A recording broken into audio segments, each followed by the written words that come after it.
고개를 돌고수록 앞에 빛이 멀어져 고개 들어 모든 가능성을 열어둬 자꾸 안 된다고 나를 조롱하면서 날 깎아내리지만 난 절대로 안 멈춰 잡을래 나 나에게 내미손 잡을게 나 나에게 내미손 담을게 돼 날 향한 독서란 침묵이 돼 오직 내겐 one voice one dream one chance 난 할 수 있어 one wish one soul one time 엄마 나해서 기대 가득한 눈빛으로 날 봐 날 비추는 조명은 밝아 가져라 꿈이 이제 내 눈앞에 노래 불러 one voice one voice one voice one voice 오직 내게 one voice 나에게 올 것 같지 않은 날들 이었기에 한때는 나를 외면하는 세상을 피해 도망을 치고 싶었지 실망할 땐 슬픔이 너무 깊었지 일어날게 안 되란 말 내게 하지마 패배자를 만난 것처럼 날 대하지마 실패는 여러 번 있지만 성공은 한 번만 그게 바로 지금이야 Look at me 오직 내겐 now one voice one dream one chance 난 할 수 있어 one wish one soul one time 엄마 나해서 기대 가득한 눈빛으로 날 봐 날 비추는 조명은 밝아 가져라 꿈이 이제 내 눈앞에 노래 불러 one voice one voice one voice one voice 오직 내게 one voice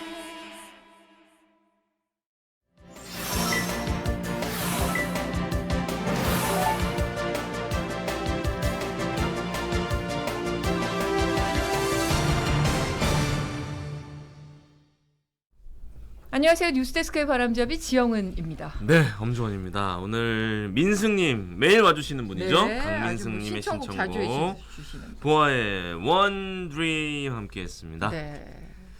이 노래는 강민승님이 여기 또 올려주셨네요. 감사해요. 이 노래는 여러분들의 꿈을 이룰 수 있는 시작입니다. 그쵸? 이 보아랑 드림이란 단어가 꽤 잘 어울려요. 네. 이 드림 관련한 노래가 많은 것 같기도 하고. 네. 네. 이게 보아의 가장 최신곡이잖아요. 원드림이. 아 그래요? 그렇죠. 옛날에도 드림 이런 노래 있었는데. 드림 컴 트루는 그것도 보아 노래죠? 그쵸? 그거는 바다 아니죠. 노래 아니에요? SES 노래 아니에요? SES 노래죠. SES.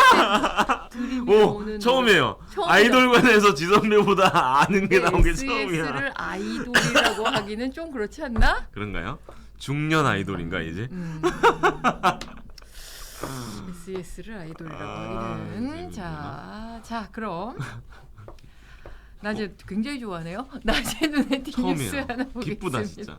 굉장히 기뻐하네요. 드리머라는 곡이 있나 보아요 라고 그러시는데 드리머가 보아의 노래인가요? 그건 모르겠어요. SES는 요정이래요. 네. 라이언님도 세대가 나오네. 우리 세대네. SES가 요정이라고 하시다니 참. 낮에 눈에 띈 뉴스를 살펴보겠습니다. 아시죠? 자, 우리나라 인구 10명 가운데 6명 이상이 중산층이라는 조사 결과가 나왔습니다. 자막 갭이 너무 큰 거 아니에요? 그렇죠. 이게 왜냐면 257, 150 너무 큰데. 우리나라 사람들을 소득 순으로 한 줄로 쭉 세우면 정가운데 있는 사람이 있을 거 아니에요? 그렇죠. 그거를 통계 용어로 중위라고 합니다. 중위. 그러니까 소득을 기준으로 쭉 세운 거니까 중위 소득인 거예요. 정 가운데 있는 사람이. 그렇죠. 그래서 이 중위 소득의 절반부터 150%까지 버는 계층을 중산층이라고 우리나라는 하고 있습니다. 네네. OECD는 저게 중위소득의 70%에서 200%까지예요. 그러니까 OECD 기준이 조금 더 금액이 높은 거죠. 근데 우리나라는 중위소득의 50%부터 150%까지 그걸 중산층이라고 그게 칭하고 저금액이군요. 있습니다. 그게 저금액입니다. 아. 이 비중이요. 2011년에 54.9%였는데 2020년에는 61.1%로 많이 높아졌습니다. 그리고 OECD 국가 평균과도 비슷합니다. 이거는 금액을 보면은 자, 개인으로 보면요. 월 소득이 125만 원에서 375만 원. 그리고 4인 가구로는 저금액인 겁니다. 월 250만 원에서 4인 기준 750만 원입니다. 근데 이거 세전 소득이 아니에요. 이거는 세금 다 떼고 건강보험료 떼고 국민연금도 떼고 고용보험료도 떼고 진짜로 내 계좌에 꽂히는 금액이 저겁니다. 그리고 뭐 이자 소득이라든가 월세 받는 거라든가 아니면 제외? 뭐 영화 수당 아니요 그것도 다 들어오는 거예요. 포함된 그러니까 거예요? 내가 쓸 수 있는 소득 그게 저 기준입니다. 그러니까 세후고 또 다른 소득도 합치는 거니까 현실성이 있는 금액입니다. 그렇군요. 그리고 또 이번에 통계청의 조사에서 나의 사회 경제적 지위는 중산층 이렇게 생각하는 사람의 비중도 2013년엔 51%였는데 2021년엔 59%로 좀 높아졌어요. 자 그러면 내가 중산층이다. 이렇게 금액도 그렇고 생각도 그런 사람의 비중은 높아졌는데 굉장히 또 아이러니하게도 달라진 게 있습니다. 뭐죠? 노력하면 더 잘 살게 될 거다. 이렇게 생각하는 사람은 줄었어요? 훨씬 줄었어요. 그리고 우리 사회에서 노력한다면 개인의 슬프다. 사회 경제적인 지위가 높아질 가능성에 대해서 매우 높다, 비교적 높다. 이렇게 긍정적으로 응답한 사람이 2011년엔 28.8%였는데 10년 후인 2021년엔 25.2%를 감소했어요. 그러니까 노력해봤자 나는 계층이 올라갈 수 없다라고 생각하시는 거예요. 특히 자녀 세대, 그러니까 내 아이의 사회 경제적인 지위가 지금보다 더 높아질까? 이걸 물었더니 그런 가능성이 높다고 응답한 비율이 2011년에 42%였는데 21년에 30%밖에 안 됐습니다. 많이 떨어졌네요. 더 10% 너무 포인트 떨어진 이상 거예요. 떨어졌네요. 그러니까 10년 내가 지위가 올라갈 거라고 생각하는 그것보다 절망적인 그 생각을 기대, 많이 하시는구나. 네, 그거보다 내 자녀가 올라가기 어렵다고 보는 게 더 많은 거예요. 그러니까 앞으로 미래가 어둡다고 전망하시는 분이 그러니까 많은 우리 거네요. 세대보다 자녀 세대가 사회 계층이 더 높아지기는 어려울 거다. 그렇게 보시는 분들이 많더라고요. 지금 그래서 설명하시는 거 들으면서 든 생각이 중산층만 본 게 4인 가구 저금액인 거잖아요. 네. 근데 500만 원이 차이 난다는 건 중산층 안에서도. 내에서도 그렇죠. 빈부격차가 조금 그렇죠. 있다는 얘기네요. 그리고 과연 4인 가구가 월 쓸 수 있는 돈이 250이면 적죠. 본인을 그 가구들이 중산층이다 이렇게 생각을 할까요? 그것도 저는 잘 모르겠어요. 그러니까요. 그래서 중산층이라는 말의 그 개념이 조금 다시 정립이 돼야 되는 건 아닌가 하는 생각이 물론 들었습니다. 중산층을 빼고 상위층과 하위층의 갭은 더 크겠지만 그렇죠. 중산층 내에서도 이렇게 네. 크니까 그러니까 소득분위는 우리 이렇게 사회가 참 10개 양극화가 분위로 돼 10분위로 있다는 나뉘어져 있는데 실감이 나고 저 중산층을 안타깝네요. 몇 분위부터 몇 분위로까지로 봐야 되는지. 음. 빈곤층은 얼마야? 그럼 저소득층은요. 아까 제가 말씀드렸던 중위소득의 50% 미만인 사람 계층을 빈곤층이라고 합니다. 그래서 생활보호 대상자와 차상위 계층을 이제 저소득층이라고 저희가 부르는 건 거죠. 그렇군요. 네. 그래서 이 저소득층 관련 뉴스 오늘 뉴스데스크 그 큐시트 산책에 포함이 되어 있으니까요. 그것도 기대를 해주시고 8초 후에 정치수다 떨러 돌아오겠습니다. 좋습니다.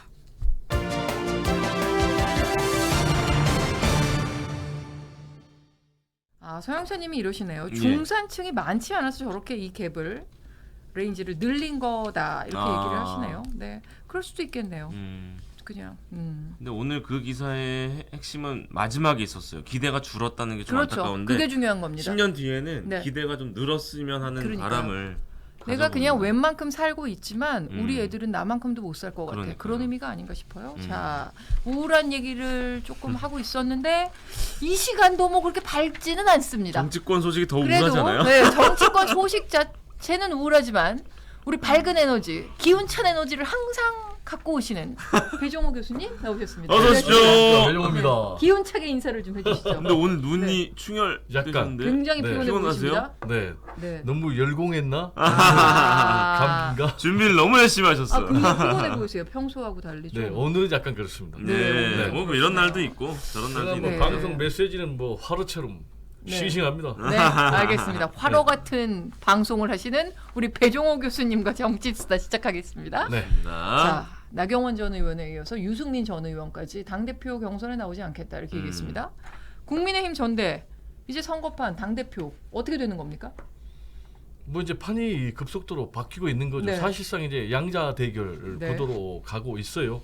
자, 궁금한 것은 과연 1차에서 게임이 끝날 것인지 아니면 결선 투표 갈 것인지 이게 굉장히 중요합니다. 의견이 왜냐? 분분하던데요. 네, 네. 1차에서 게임이 끝난다면은 일단 일반적으로는 김기현 후보가 유리할 것. 네. 그러나 결선 투표 가면 안철수 후보가 유리할 것. 그런데 최근에 여론조사 추세가 완전히 바뀌면서 이런 가설적인 전망도 굉장히 좀 헷갈리게 그렇게 돼 있는데 어쨌든 지금까지 당대표 후보는 모두 6명입니다. 네. 안철수, 김기현 빅2 플러스 윤상현, 조경태, 황교안, 강신업 변호사 등 총 6명인데 오는 10일 날 본경선 진출자를 4명으로 압축을 네. 합니다. 아, 이 중에서 4명만 올라가는군요. 그렇습니다. 그러니까 네. 이제 김기현, 안철수 2명 플러스 윤상현, 황교안. 황교안이 될지 아니면 여기에 조경태 의원이 비집고 들어갈지 아니면 강신업 의원이 뭐 이변을 일으킬지 좀 궁금한 대목입니다. 네. 그렇군요.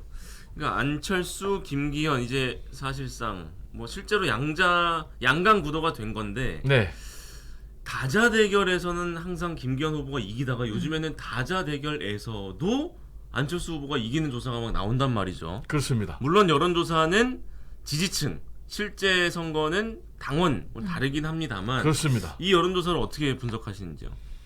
일단은 안철수 후보가 급부상하고 있다. 급부상한 계기는 나경원 전 의원의 불출마가 이후에. 계기가 됐다. 그렇게 보는 이유는 여론조사가 근거다. 네. 아, 수치 차이도 많이 나네요. 네, 많이 일단 나요. 오늘 나경원 전 전 의원이 주저앉으면서 예. 리얼미터에서 안철수 후보의 지지율이 2배를 껑충. 네. 17%대 33%. 네. 어우. 그 이유는 나경원 의원의 지지층이 대거 안철수 후보로 옮겨갔기 때문으로 보이고요. 예, 예. 말씀하신 대로 그 이후에 갤럽 여론조사가 있었는데 네. 갤럽 여론조사에서는 무려 한 60대 그러니까요. 30으로 그러니까요. 오차범위 밖으로 2배 가까이 안철수 후보가 김기현 후보를 누르는 그런 양상. 여기서 충격적인 부분은 전통적인 국민의힘 지지층인 TK, PK에서도 네. 어떻게 나오냐. TK 안철수 53, 네. 김기현 38, 그리고 PK 안철수 57, 그리고 김기현 38. 만약에 이게 계속된다면 게임은 끝난 것이죠. 그렇죠. 자, 그런데 지지층과 이 국민의힘 지지층과 투표자가 달라요. 말씀하신 대로 이 투표는 책임당원이 하는데 책임당원은 1,000원 이상의 오늘 당비를 네. 3개월 이상 내야 되는데 예. 자, 그런데 유승민 의원이 불출마를 했거든요. 그럼 유승민 의원이 국민의힘 지지층 여론조사에서 한 8% 지지를 받아요.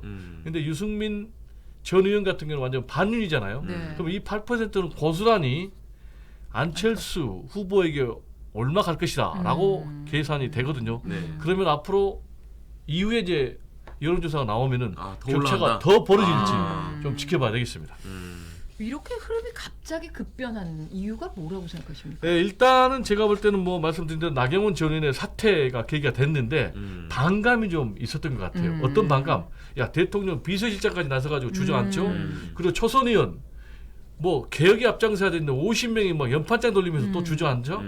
야, 이건 좀 너무 심하다라는 그런 반감이 있는 것 같고 역시 그보다는 결정적인 것은 총선의 경쟁력. 과연 당의 얼굴을 김기현 의원이 했을 때 인지도도 떨어져. 그리고 텃밭 어떤 대표 이런 부분. 그러나 안철수 같은 경우는 인지도도 높아. 네. 그리고 또 수도권에 표심도 있어. 2030 지지도 받고 있어. 중도 외연 확장세까지 있어. 이렇게 되면은 역시 최대 승부처인 수도권에서 안철수 당대표 얼굴로 하면은 총선에서 상당히 유리할 것이다. 그렇게 되면은 좋은 결과 나오면은 윤석열 정부가 성공할 것이고 그렇게 되면 정권 재창출도 유리할 것이다.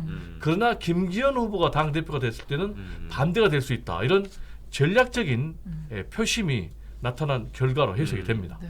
저희가 국민의힘 전당대회 얘기를 꽤 오래 해서 그런지 그렇죠. 당장 새롭지가 내일 않아. 선거할 것 같은데 한 달 이상 남았어요. 새롭지도 않아. 3월 8일이에요. 어. 아직도 시간이 많이 남아서 네. 네. 이 구도가 또 언제 바뀔지 모르는데 사실 가장 큰 변수는 나경원, 유승민의 불출마잖아요. 이제 또 남은 변수가 있나요? 가장 큰 변수는 시간입니다. 음. 말씀하신 대로 한 달 이상 남았는데 많이 남았어요. 과연 윤석열 대통령 가만히 있을까요? 원지어 윤핵관들 가만히 있을까요? 네. 뭔가 수를 낼 것이다.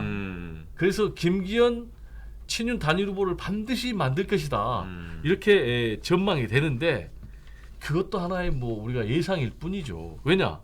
지금 여론조사 대상하고 또 아까 투표 대상하고 좀 다르니까 네. 이게 상당히 예측하기 좀 어려운데 일단 많은 변화가 있어요. 80만 명 되면은 조직 선거가 불가능합니다. 네. 네. 자, 그렇게 되면은 이 80만 명이 어떤 선택을 할까? 아까 말씀하신 대로 전략적인 선택을 하게 되면은 윤심을 이겨버려요. 자, 이런 문제. 그리고 굉장히 지금 구성이 달라졌어요. 2030, 40이 뭐 30% 넘어버리고 또 수도권 표심이 40% 넘어버리니까. 자, 그런데 저는 어떻게 보느냐? 예. 여론조사대로라 하면은 무조건 안철수다. 근데 이 여론조사가 초강세인데 여론조사가 초강세면 이 여론조사가 책임당원들의 표심을 견인할 수가 있다. 그래서 이런 압도적인 안철수 우세 여론조사가 계속된다면 제가 볼 때는 안철수 대세론이 자리 잡을 가능성이 굉장히 높다. 아, 당원들도 옮겨간다. 네, 배종호의 생각입니다. 네네. 오늘 저 두 분이 다 대구를 가셨더라고요. 근데 네. 거기서 안철수 의원님 뭐라고 얘기를 했냐면 김장연대는 이제 깨졌다. 맛이 갔다. 네, 그래서 장제원 의원이 음. 전화를 했다 우리 측에 이런 얘기를 하셨더라고요. 그렇게 자, 했더라고요. 안풍이 불기 시작했다. 네, 네. 그리고 장제원 하면 누굽니까? 김장연대 네. 쌍축인데 그러니까요. 왜 전화를 했을까? 네. 혹시 보험 들려는 전화는 아닐까? 네. 그리고 굉장히 심란하다는 얘기를 했다는 거예요. 음. 그럼 지금 제가 볼 때는요, 상당히 김기현 후보 측이 흔들리고 있는 것 같은데 이거 굉장히 안 좋은 뉴스예요. 안 좋은 뉴스라는 건 왜 안 좋은 뉴스? 안 좋은 뉴스죠. 김기현 후보에게 안 좋다는 그렇죠, 얘기죠. 그렇죠. 네, 안철수에게는 굿 뉴스죠. 그럼요. 그래서 오히려 그 김장연대가 깨지고 장제원 의원의 전화를 받았다는 얘기가 윤심도 이제 나에게 온다라는 뉘앙스를 좀 풍기려는 게 아닐까요? 안철수 당연하죠. 근데 의원이? 봐요, 제가 네. 김기현이야. 그리고 옆에 장제원이 있어. 네. 근데 안철수예요. 전화했어. 지금 지금 정면 격돌하는데 이건 네. 뭐야? 투항하겠다는 건 뭐야? 그렇죠. 맛이 갔다는 그래서 얘기죠. 윤심의 향방도 지금 또 이 한 달 동안 어디로 갈지, 그래서 윤핵관들도 어디로 두 후보 중에 어디로 갈지 그것도 지금 좀 자, 오리무중인 상황인 것 민심 같아요. 이기는 윤심은 없어요. 네. 국민을 이길 수가 네. 없어요. 민심은 천심이라고 그러는데. 그러니까 여론조사가 자, 이렇게 좌우하겠군요. 되면 네. 윤심 할아버지도 어떻게 할 수가 없는데, 근데 또 윤석열 대통령이 누굽니까? 한 번 하면 끝까지 가는데 네. 이것도 참 상당히 재미있는 그런 관전 포인트예요. 그래서인지 이 김기현 안철수 두 사람이 말 한마디 한마디에 뭔가 의미가 다 있고 신경전이 굉장히 치열해 보입니다. 그럴 수밖에 네. 없죠. 그러니까 이 이제. 과정에서 갑자기 음. 뜬금없이 맥락 없이 가수 남진, 가수 남진 또 배구 선수 배구 김연경 선수 선수, 김연경. 거기가 소환되면서 또 이건 뭐냐? 이거 왜 소환됐는지 알아요? 그 이거는 이제 김기현 후보가 네. 대세몰이 하는 그러니까요. 거예요. 근데 너무 인증샷. 대세몰이에 너무 집중하다 오버하셨어. 보니까 네. 똥볼이 나온 그러니까요. 거예요. 그게 뭐냐? 우연히 만났더라고요. 네, 보니까. 네. 근데 페이스북에는 나를 응원해서 꽃다발까지 줬다. 네. 이랬는데 남진 씨가 이 남진 씨가 네. 고향이 어딥니까? 저하고 똑같은 목포죠. 목포입니다. 네. 호남이거든. 그러니까 호남 사람들 친구들이 야 너 남진 뭐야? 음. 김기현 지지하는 엄청 항의 전화 받았다는 거 아닙니까? 근데 또 김연경 선수도 호남이더라고요. 그러니까 이분들이 다 어필한 거예요. 김영경 씨도 같은 입장이다 이렇게 밝혔더라고요. 그렇죠. 김영경 그러니까요. 씨랑. 그러니까 또 해명을 내놨어요. 해명을 내놨는데 또 해명이 좀 이상해요. 꽃다발은 줬다. 근데 또 반박한 거. 나 꽃다발 안 줬다. 네. 그러다 보니까 꽃다발은 아. 있는지도 몰랐다 그렇죠. 이랬더라고요. 그래서 꽃다발이 남진 하늘에서 떨어졌나? 아휴. 그래가지고 지금 안철수 측에서 자 거짓 홍보도 문제인데 거짓 해명도 문제다. 또 이렇게 때린 거예요. 자 그러면 여기서 제가 볼 때는 이건 참 잘못한 거예요. 거짓 홍보했으면 여기서 바로 깔끔하게 잘못됐습니다. 끝나는 거예요. 억지 부리니까 지금 매를 더 버리는 건데 저는 여기서 이런 포인트도 있지만은 지금 집권당 당대표 선거 아닙니까? 그러면 김현경이 지지하니 남진이 지지하니 이런 걸로 그게 싸울 무슨 게 의미가 아니고 있습니까? 그러니까요. 이게 지금 민생 위기, 난방비 폭탄 지금 그리고요 세계 경제를 IMF가 상향 조정을 했는데 네. 대한민국이 1% 하향 조정 전망을 했어요. 네. 이런 심각한 경제 위기 해법 음. 그리고 보수의 가치와 비전 이런 걸로 좀 승부를 해야 되는 것 아닌가라는 게 제 네. 생각, 배종호의 생각입니다. 네. 근데 홍준표 대구시장이 네. 대구 시정을 이끌지 않고 자꾸 중앙 여의도 무대로 오시는데 약방의 감초, 대권 약방의 욕심이 감초. 먼저 나오고 네. 있는 것 같아요. 상황이 터질 대권 때마다 욕심 약방. 맞아요? 너무 모든 사람을 까고 있어요. 이 사람 나경원 자기 대표 말고 엄청 없다는 거예요. 비판하더니 네. 아니죠. 다른 사람은 다 아니다. 나만이 훌륭하다. 그 생각을 갖고 계신 아니 게 대권 아닐까요? 가려면 내 편을 만들어야 되는데 아니죠. 다 적을 나밖에 만들고 없다. 있어. 나밖에 홍 없다. 나르시스트. 네, 나밖에 없다. 여튼 지금 양강구도인 김안 두 후보까지 다 비판했다고요? 네. 무슨 내용이에요? 근데요 예. 속셈이 두 가지가 있는 것 같아요. 뭐예요, 첫 번째 양비론 때렸거든요. 네. 근데 이거는 명백하게 김기현 후보가 잘못한 거든요. 그러면 양비론 때린 거는 뭐예요? 김기현 도와주기예요. 그게 하나 숨겨져 있고 두 번째는 진짜 까면 나야 둘 다 깠거든요. 그러면서 뭘 소환했냐면은 안철수 후보의 과거 내가 MB 아바타입니까? 네. 이걸 또 소환을 했어요. 맞아요. 지금부터 하신 거예요? 하나도 안 똑같은데? 깜짝아. 근데 이 발언 해가지고 예. 안철수 후보는 3위로 떨어지고 예. 자기가 2위로 올라갔다. 이 얘기는 뭡니까? 안철수는 대권감이 아니야. 내가 대권감이야. 그러니까요. 라는 본인. 건데 제가 볼 때는요. 이 홍준표 시장도요. 지도자로는 좀 뭔가 대구 시민들이 보면 네. 조금 좋아 보이진 않을 것 같아요. 아니, 우리 시장이 자꾸 여의도에 가 있으니까. 이 홍준표 하면 누굽니까? 저격수 아닙니까? 네. 근데 대통령이 되려면 네. 저격수 플러스 지도자의 좀 덕성도 있어야 되는 거 아닌가라는 생각이 듭니다. 여기 도킴님이 너무 안 똑같아서 깜놀하셨대요. 네. 연습을 이렇게 좀- 어깨를 올리시길래 연습을 좀 하고 설마 오시네. 성대모사 하는데 그냥 배 교수님 목소리가 나오네요. 자 이번에 다음 얘기 해보겠습니다. 뭐 이재명 민주당 대표 관련 예. 수사 얘기 해보겠습니다. 안 할 네. 수가 계속 없습니다 이거. 네. 뉴스가 자 나오고 있죠. 어제 뉴스가 큰 게 나왔습니다. 김성태 전 회장이 체포됐을 때는 이재명 대표 전혀 모른다. 돈은 내가 변호사비 되나 말도 안 된다 이랬는데 최근 구속된 이후에 말이 바뀌었습니다. 바뀌었죠. 이재명 당시 경기지사의 방북을 위해서 북한에 300만 달러를 보냈다. 그리고 통화한 적 없다는 입장도 뒤집었습니다. 유동규 전 그 성남도시개발공사 본부장도 방대한 대장동 사업이 일사천리로 진행되도록 한 몸통이 이재명 대표.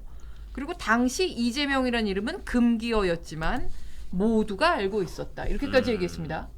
어떻게 보십니까? 자, 지행카켓에는 큰 뉴스가 나왔다고 했거든요. 네. 근데 제가 물어봤어 이재명 대표 측에게 네. 이거 큰 뉴스 아니야. 네. 아니라고 하겠죠. 아니라고 이재명 대표 하겠죠. 측에서는. 아니 이제 이유는 이거예요. 뭐예요? 이거 팩트로 확인된 게 아니다라는 거예요. 일단 검찰의 언론 플레이라는 거예요. 그래서 제가 볼 때는 이게 팩트로 확인되려면 두 가지가 있어야 돼요. 네. 하나는 공소장에 어떻게 기재가 되는가.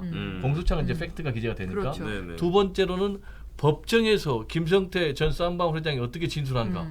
이걸 좀 지켜봐야 되겠다라는 것이고요. 그리고 이제 유동규 씨의 발언과 관련해서 이 사람이 지금 대선 전하고 대선 후하고 발언이 바뀌고 있거든요. 네. 그래서 지금 말한 대로 지금 뭐 사실상 대장동 몸통은 이재명이야라고 지금 얘기를 하고 있는 것인데 자 그러려면은 구체적인 증거가 있어야 되는 거예요. 네. 그죠? 팩트가 있어야 되는 거예요. 그래서 지금 한동훈 법무장관의 주장처럼 팩트와 증거로 유동규 씨가 얘기를 해야 되는데 지금까지는 카더라라는 것밖에 없기 때문에 좀 더 진술밖에 지켜봐야 없다. 되겠습니다.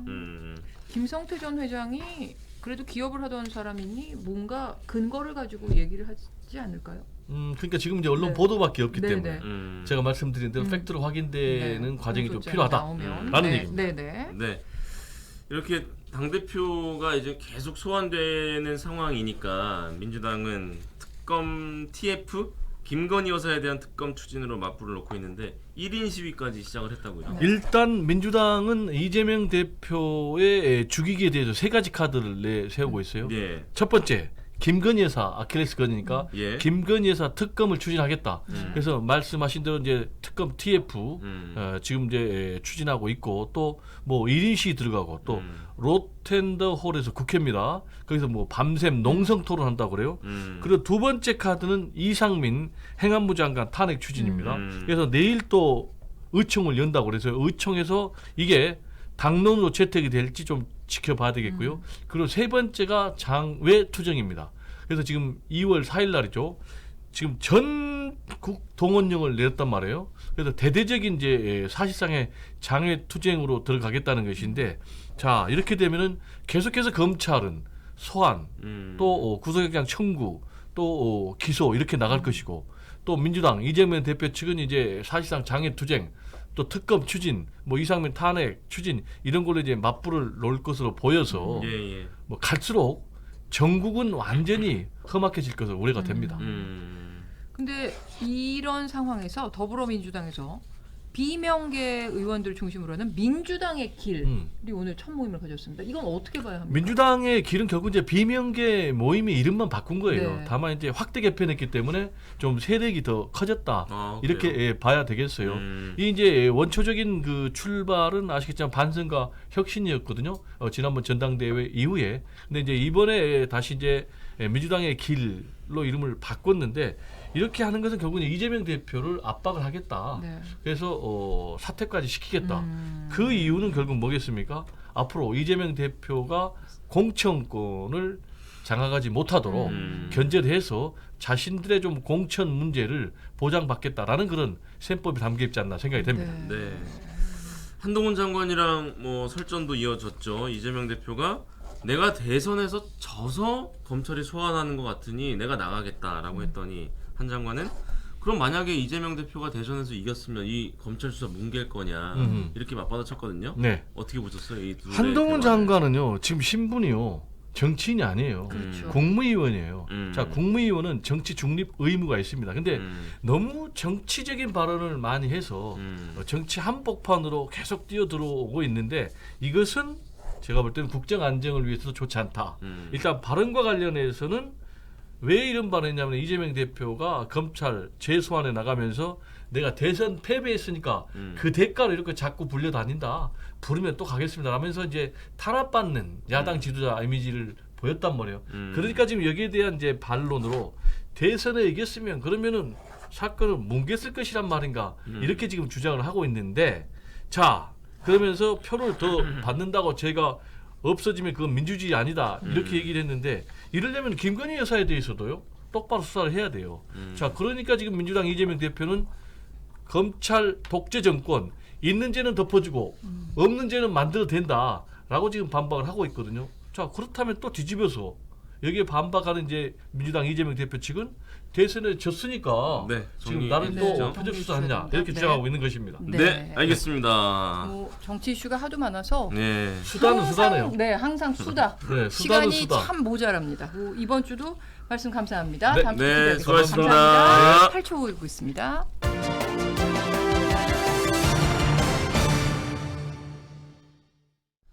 자, 빨리 뉴스데스크 가볼까요? 퀴즈 빠르게 보겠습니다. 첫 소식은요? 정부가 난방비 폭탄으로 어려움 아우. 겪는 취약계층, 예. 저소득층 부담 덜어주기 위해서 모든 기초생활수급자와 차상위 계층 올겨울 난방비 59만 2천 원 지원하기로 했습니다. 아, 네. 그 차상위 계층은 그 중위소득의 절반 정도, 중위소득의 절반 이하인 분들을 얘기하시는데, 올해 기준으로 270만 482원 이하 소득이 4인 가구 기준, 이게 여기가 차상위 계층입니다. 예, 예, 예. 근데 이 만약에 59만 2천 원을 이렇게 지원하기로 하면 모두 169만 가구 정도가 난방비 지원을 혜택을 볼 네, 걸로 네. 예상이 됩니다. 그리고 경기도 파주시는요, 전국에서 최초로 소득과 상관없이 전 가구에 난방비 20만 원을 지원하기로 했습니다. 그래서 이 파주시의 정책을 시 근거로 자체적으로? 네, 아.